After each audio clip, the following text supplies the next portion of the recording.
Retro Ghetto. Hi everybody, welcome back to the Retro Ghetto. So I've recently got my order of 5 video games through the post. That's nothing new for a video game collector such as myself, but I put a lot of thought into this order and that's why I wanted to share it with you guys today. I've done a lot of research into these games and before postage I paid £90 for all 5 of these quite new games. So less than £20 per video game. There's some absolute steals in here and dare I even say it, some hidden gems. Some of these games went completely under my radar. I was very excited to discover them. I can't wait to play them and I thought what better thing to do than to share them with you guys as we unbox them today. Let's get into it. Okay, so this first one is the only one that didn't come from CEX, which is why it's in its separate packaging. We're going to start with this one. Let's get rid of the invoice. So the first game is Infernax. This is a 2D Metroidvania. I mean, straight away, that's me sold. This is a 2D Metroidvania developed by Berserk Studio, released in February 2022. Not only for the Nintendo Switch, it was also released on the PlayStation 4 and the Xbox series of consoles. You play as Duke Alcedor, who finds his village overrun after returning from the Crusades. In this game you get to use shields, mace, throwing axe, crossbows, all sorts of arsenals on your journey. This actually also had an upgrade this year. I think it was called Do, D-E-U-X, see what they did there? Do or Die, which allows multiplayer function. And you'll be seeing on screen now, this is very much done in an 8-bit retro video game style artwork, which is what I love. I love sort of that modern retro, I always say it, my favourite oxymoron, style of video games. Personally, I am more of a 16-bit kid, right? That's where my heart is, that's where my passion is, that's where I grew up. So if I was to choose an aesthetic style, I would choose 16-bit over 8-bit. But every single review that I've read on this video game has been nothing but positive. Destructoid and Game Informer gave this one 8 out of 10. Nintendo World Report gave it a 9 out of 10. And Hardcore Gamers James Cullingham described this as a fantastic throwback to 8-bit gaming that knows when to go hard and when to back off. So not only is this a 2D retro-inspired Metroidvania with positive critical acclaim, that was a mouthful, it was also very cheap. CEX currently have this one for just £15, but as you've seen, I didn't buy this from CEX. I bought this brand new from the game collection for just £12. I mean, you can't really go wrong for £12 posted, right? But I'm going to open this up now, see if there's any goodies inside that I can show you guys.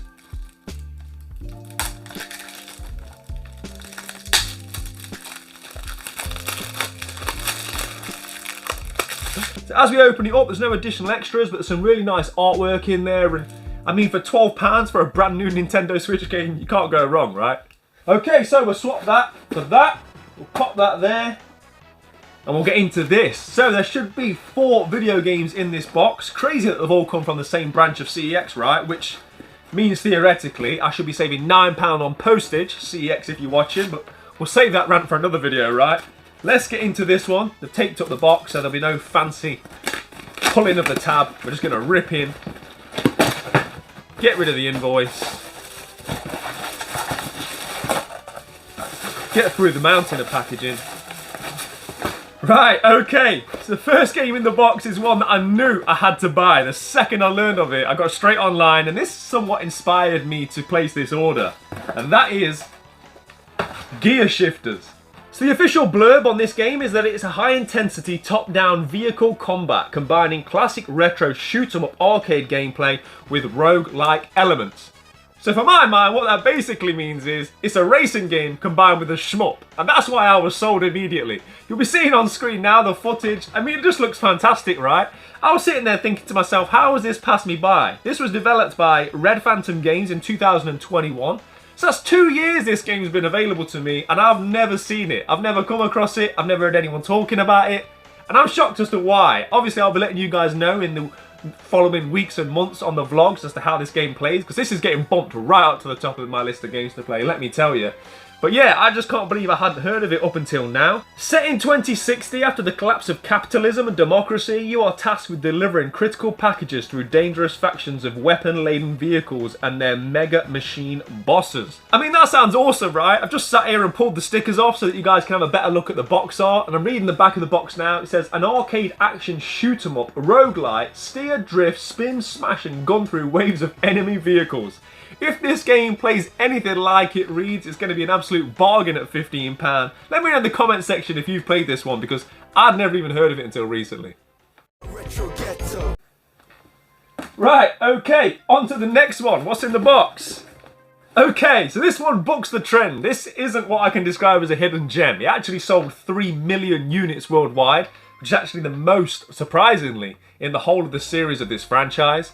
Came out to mass critical acclaim, and I'm very much late to the party on this one. I was just waiting for it to come down in price to the right point. It has now come down in price sufficiently. It's £25, and that is Metroid Dread.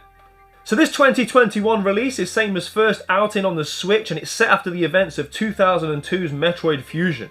You once again take control of bounty hunter Samus Aran as she investigates the source of a mysterious transmission on the planet ZDR. My first Metroid experience was with this classic Super Metroid on the Super Nintendo. I loved everything about this game. I loved how macabre it was, I loved the soundtrack, I love everything about it.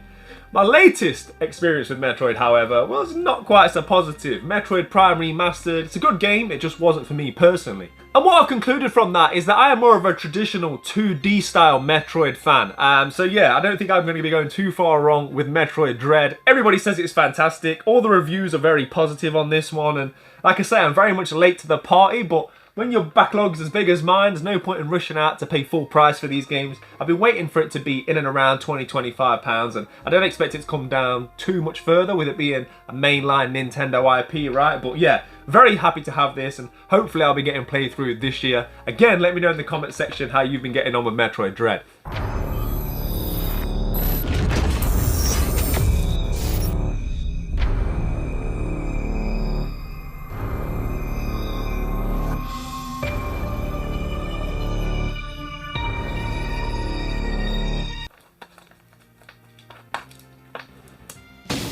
Right, okay. Let's go on to the next one, shall we? What we've got. It's like Christmas. Right, okay, this one is the cheapest of every game that I have ordered in this pickup at just £10. I mean, what can you get for £10 these days? And that is Hotshot Racing.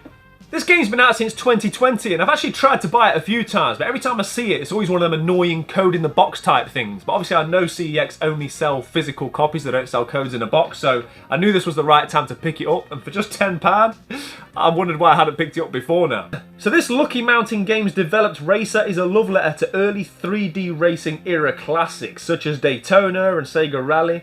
I'm a sucker for a vibrant, colourful game, and as you can see in the video footage, this game definitely ticks those boxes.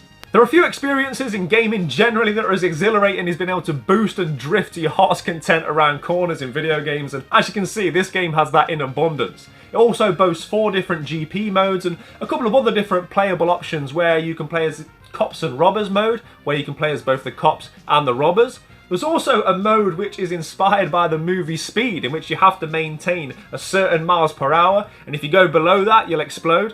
I mean, of course, physics, right? This game can also be played up to 4-player split screen. I mean, there's a lot of bang for your buck here when you consider this game is just £10, and I'm hoping this is going to fill the void left for me by Horizon Chase Turbo. I absolutely love that game, but I played through it, and now I'm going to be moving on to this one. You guys know how much I love playing and collecting for the Nintendo Switch, but I wouldn't say it's a wash with many, many racers. And for just £10, I mean, you can't go too far wrong. Right, okay, so we are on to the last of the games.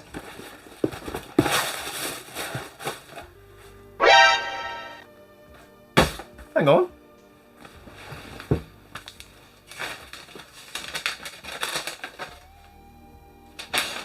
Right, okay. Okay, I had to just go and check my invoice. I thought it was coincidental they'd sent every game in one box. So it seems we're a game shy, and typically it's the most expensive game of the bunch. I'm sure it's on its way, and it'll probably be here during the editing process. I'll be able to show you overlay the box art on screen now, but yeah, sadly this one hasn't arrived, but I've got a lot to say about it. We're going to get into it anyway, and that is GetsuFumaDen? GetsuFumaDen? GetsuFumaDen.